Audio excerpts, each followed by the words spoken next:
Sensation Normandie, l'atelier radio. Bonjour, bienvenue sur Sensation Normandie. Nous sommes en direct du collège Maurice de Broglie, qui se situe à Broglie, en Haute-Normandie. C'est une ville située à mi-chemin entre Rouen et Caen, qui compte environ 1100 habitants. Ce collège compte environ 200 élèves. Il est entouré d'une forêt, ce qui reste dans l'esprit du respect et de la préservation de l'environnement. Le collège travaille avec plusieurs associations pour mener des actions de solidarité. Nous pouvons citer Ella, Bouchon 276 et le Secours populaire pour la collecte de jouets de Noël. En premier lieu, nous allons vous présenter l'association Ella. C'est une association européenne soutenue par des bénévoles et des élèves, créée par Pascal Prin, président d'Ella. Il y a un représentant de l'association dans chaque région. Il y a aussi des acteurs et des stars qui soutiennent l'association. Claire Chazal, Sandrine Quétier, Zinedine Zidane et plein d'autres. C'est une association qui a été créée pour aider les enfants malades atteints de leucodystrophie. La leucodystrophie est une maladie qui empêche la myéline d'assurer la bonne conduction des messages nerveux. À chaque message, les conséquences peuvent être particulièrement graves car les cellules mangent la myéline. Les signaux envoyés par le cerveau ne peuvent donc plus passer. Quand ils n'ont plus de myéline, les membres se paralysent et les enfants sont obligés d'être en fauteuil roulant car ils ne peuvent plus se servir de leurs jambes. Cette maladie bouleverse la vie des enfants malades et de leurs proches. Il est important pour nous de ne pas ignorer ces enfants malades car ils ont besoin de soutien. Le collège fait beaucoup d'actions pour Ella. Le cross, la collecte de dons et la dictée d'Ella. La journée du cross où les élèves font une course. Ils sont répartis par catégorie.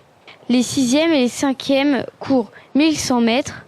Les 4e et les 3e courent 2800 mètres. C'est aussi l'occasion d'inviter les élèves de CM2 à participer à cette action de solidarité. Cela leur permet en même temps de découvrir le collège. La collecte de dons a été faite par tous les élèves de l'établissement et a permis de récolter 2454 € qui ont été reversés à Ella. Quant à la dictée d'Ella, c'est une dictée que tout le monde peut faire. Le but est de mobiliser le plus de monde possible.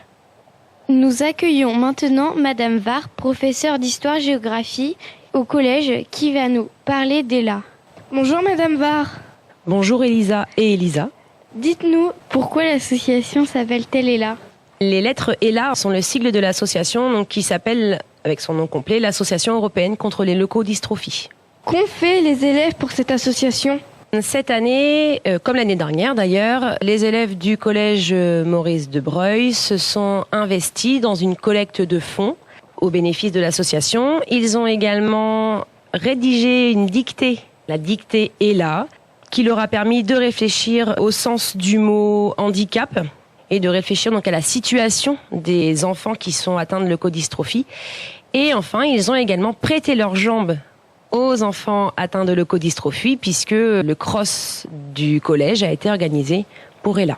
Peut-on devenir bénévole ? Si oui, comment ? Alors, je me suis renseignée parce que votre question est assez pointue. Et donc, ce que j'ai appris, moi, sur l'association Ella, c'est que les délégués et les représentants de l'association sont le plus souvent, en fait, des membres des familles concernées directement par les leucodystrophies, donc des parents d'enfants qui sont atteints de ces maladies.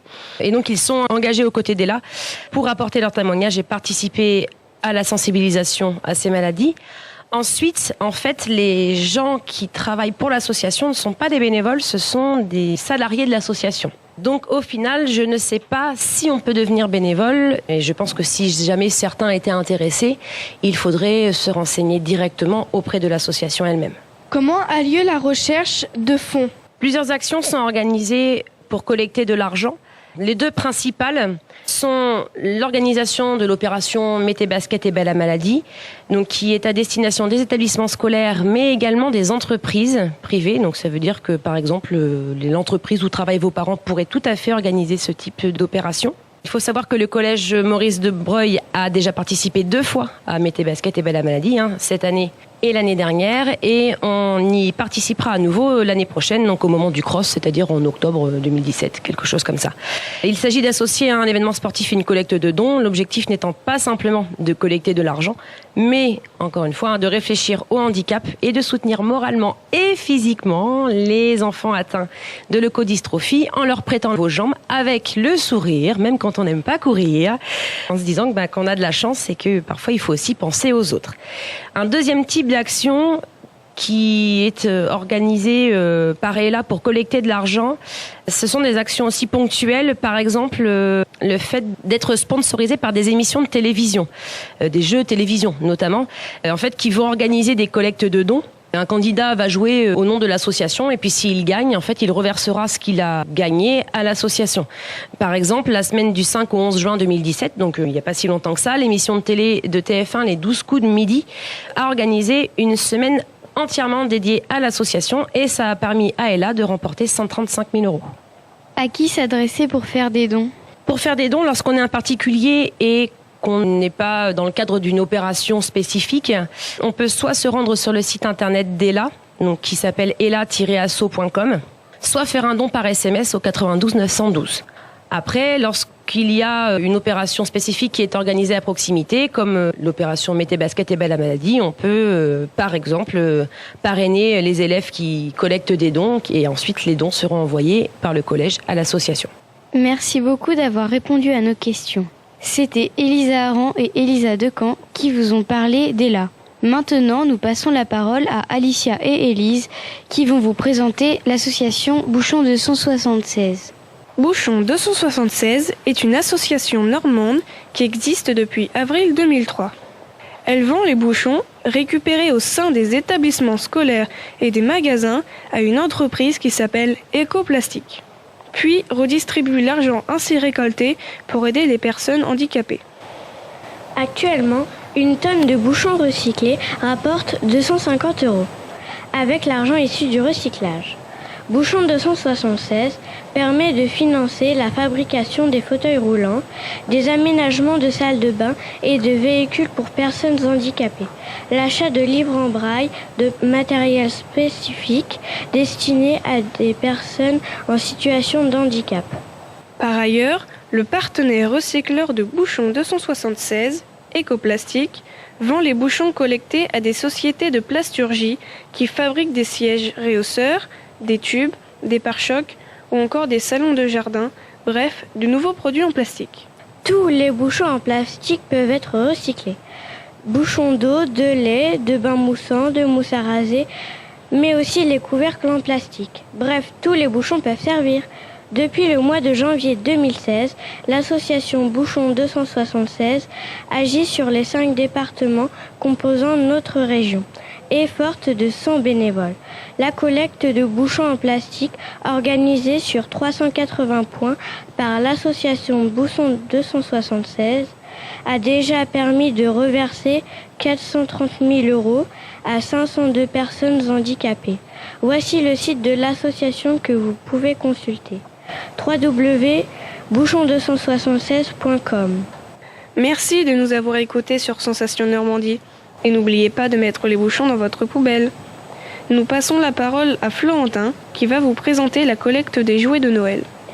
Merci les filles et bonjour à tous.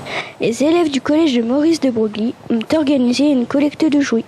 C'est donc pour cela que nous allons interroger Sandrine, surveillante au collège, qui a proposé cette collecte de jouets. Bonjour Sandrine, nous sommes Kylian et Marie. Pourrais-tu te présenter ? Donc bonjour, je m'appelle Sandrine, je suis assistante pédagogique depuis 2014 au collège, donc je fais partie de la vie scolaire. Collecte de jouets a eu lieu au collège.